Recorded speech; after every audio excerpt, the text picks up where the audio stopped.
them separated.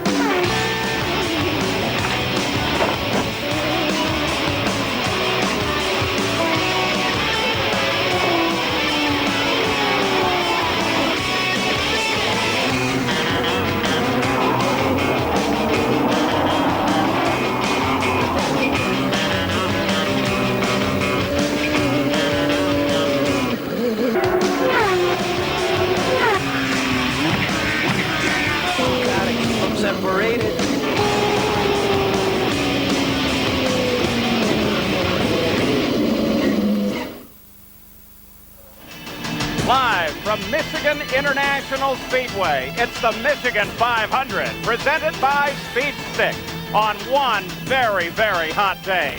Hello and welcome. I'm Paul Page. We've got some great stories for you here on a brand new repaved track. It's gorgeous. But before we go ahead, let's take you back 1 week to the race at Cleveland, because there's still a lot of anger over that one. And as a result of some of the actions in that race, and in fact in the season, there's been some penalties assessed for driving errors throughout the season. Michael Andretti is now on probation for the rest of the season. And for that little stunt after the checkered flag when Robbie Gordon drifted over into Michael, well, he's been fined $10,000 and he's on probation until the end of this season. So that wraps up the race at Cleveland. Now the Michigan 500. This is always a fascinating race. And in fact, there's always some history that goes on here. And we certainly have had that this weekend. On the pole, Firestone tires, first time since right here in 1974.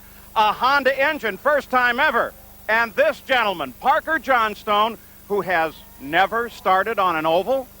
What a great day. God has really smiled on us this weekend. I've been with Honda now for 11 years and the Comtech crew for 10. What a great debut for oval racing. I think the fans are going to have a great race. Certainly the drivers are going to have a chess game at 230 miles an hour. What a fantastic event. Yeah, but what about this heat? Heat? Well, I tell you, in Central Oregon on the ranch where I live, you dig enough post holes in a day, this is nothing. All right, Parker Johnstone starts her on the pole. Now, let's take a look at this points fight, because it's really become fascinating. Jacques Villeneuve, of course, has a very long lead in the points over Bobby Rahal. Robbie Gordon won't score any points today because he's not going to race today. But Jacques Villeneuve still is chasing that championship. And right now, Jacques Villeneuve is over with Jack Arute. Well, Paul, Jacques Villeneuve is the winner of the other 500-mile race, of course, that one coming at Indy. And, Jack, the question that begs to be asked is, your win there, how has it affected the way you're going to run this Michigan 500? Oh, it's going to be very different. First of all, in Indy, we lost 2 laps on that first pit stop when they took it away. So, we had to be pretty aggressive to come back up. Where now we're leading the championship. This is a race where in the past, there's been a lot of engines blown, so it's really important to, take it easy and be there at the end to make what points you can and think about the championship. Points so very important to this young man. Gary Gerould? And we're with Michael Andretti. Michael, this has suddenly become a drafting game here in the Michigan 500. Is that going to make this race totally different than the 500 you've run here in the past? I think it's going to be similar to what we were able to run back in like 1990, 91, where you would see a couple lead changes per lap when the track was a little smoother back then, and I believe it's going to be a lot like that. Now, you've been handed the probation as the aftermath of the last race last week in Cleveland, and I know you're not happy about that. Will that impact your driving style at all today? No, I mean, just go out and do what I always do. This place, nobody takes any risks at all. If you do, you're not too smart. So, it's just... it's a long race, and you just want to be there at the end. And if you do you make a big mistake, it could have cost you. Thanks, Michael. Paul? Well, we've already mentioned Robbie Gordon's week has not been great. He's not running here today, and the reason is an accident in practice on Friday. He broke a lower wishbone in the rear suspension of his car, hit the wall at 116 Gs, and the doctor said he can't run here. Yesterday we talked with him. Now, you brought along an interesting piece of information here, a note from the neurologist who cared for you at the Jackson Hospital, and according to him, he thinks everything is fine and there should be no restriction placed on you. But I guess in this instance, the IndyCar doctors have the overriding decision. Well, they do. There's a rule in CART that says if you get knocked out on a race weekend, you're not able to come back and race that weekend. That there's a 7-day minimum. Fortunately, we have a weekend off next weekend, and I'll be back in Mid-Ohio. How much does it hurt your still remaining championship hopes? It just kills our championship hopes. It's going to be really tough to make up 38 points in 4 races.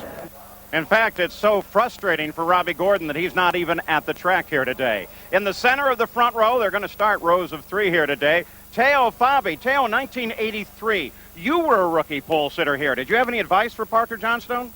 Well, it's maybe the first pole for Parker in an IndyCar, but he's a very experienced driver, so I don't expect any problem at the start of the race. And what about your effort? The new pavement, the car's been consistent.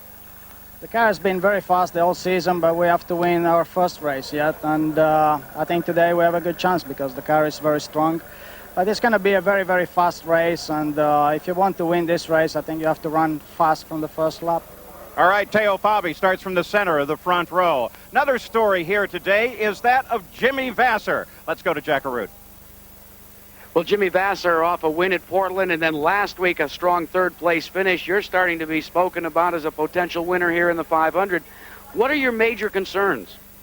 Well, obviously, making it to the finish, it's a very long and grueling race, and it's very hot today. It's going to be difficult on the car, and making sure my car works good in traffic. I think the guy who has the best car in traffic and dirty air is going to have a good chance of winning today if it makes it to the finish. Paul, everybody's talking about drafting. Well, drafting very definitely going to be a factor on this beautifully smooth track here today. Well, the Michigan 500 is coming up, and when we come back, Jack Arute has a very special look at the current points leader, and we've got some other great stories for you. Stay with us. Back to the Michigan International Speedway, where the skies are blue and the weather is hot, 95 degrees. This track is traditionally the fastest of all the tracks on which the Indy cars run. And Bobby, it has recently been repaved, as Paul said, and some of the drivers are calling it as smooth as glass. Well, it is, Sam, but that equates to 3 to 5 miles an hour around this track. Now, this has caused the officials to want to slow the speeds down, so what they did is cut the turbocharger boost from 45 inches down to 40 inches. This was about 75 to 100 horsepower. That's what they've done to slow them. Well, some people might think that if the engines produce less horsepower, they must necessarily be more reliable. That's not the case. Well, the reason is they, in order to get back some of this speed, they turn more RPM. They're turning over 14,000 on a couple of these engines, 13 highs, 13s on a lot of them. And so what they're doing for the race in order to make them last 500 miles, they have what we call an overdrive, a bigger split than they normally have. This will let the engines turn less RPM for the long race. Bobby, what about the heat? Parker Johnstone said it wasn't going to bother him. I don't think. It's going to bother everybody. It's hot today, 95 degrees hot, but the drivers won't be so bad because they have a lot of air going through the cockpit. The guys that are going to have trouble is the mechanics right down the pit. There's not hardly any air circulating down there. It's like you're in a soap tub down there. Well, we've got an announcer down there in the pits, Gary Gerald. Gary? Sam, it is hot, but no matter the heat. When you come to 500-mile races, a special air of anticipation. And remember, the last superspeedway race, Indianapolis, this young man from 2 laps down to get the Indy 500 win, Jacques Villeneuve, getting ready now. He's leading the point standing. This season has been just like a Hollywood script. With more, here's Jack Arute. Success dreamed of by the child is earned by the young adult. But Jacques Villeneuve denies personal accomplishment. For him, it's a team thing.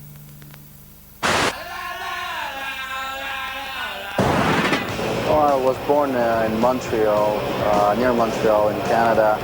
And I grew up in Monaco while my father was alive, following his career. And after that, I grew up in a boarding school in Switzerland.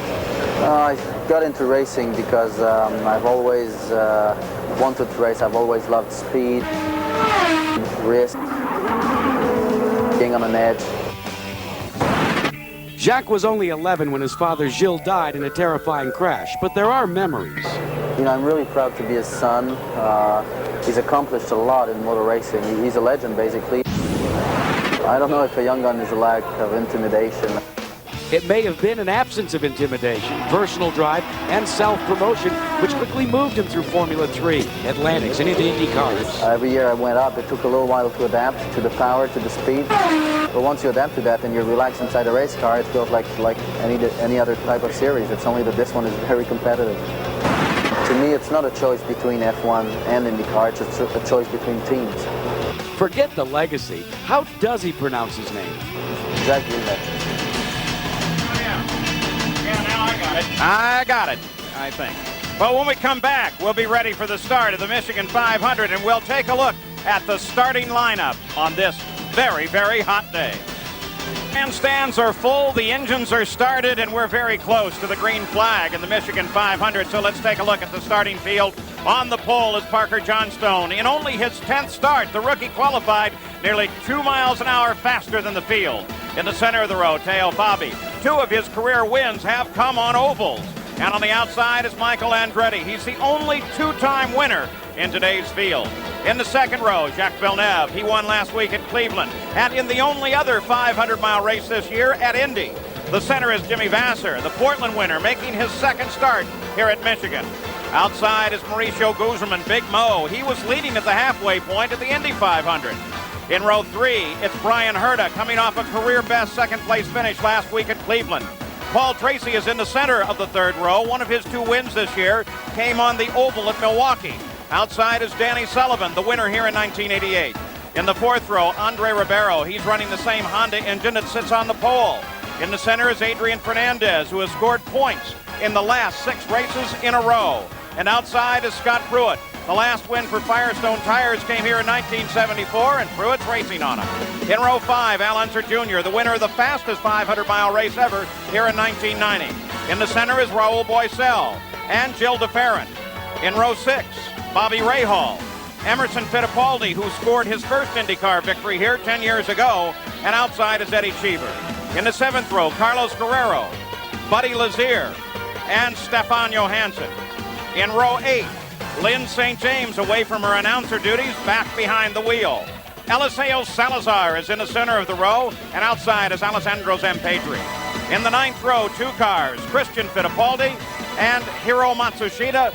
We already mentioned to you that Robbie Gordon's car has been withdrawn. He will not start here today.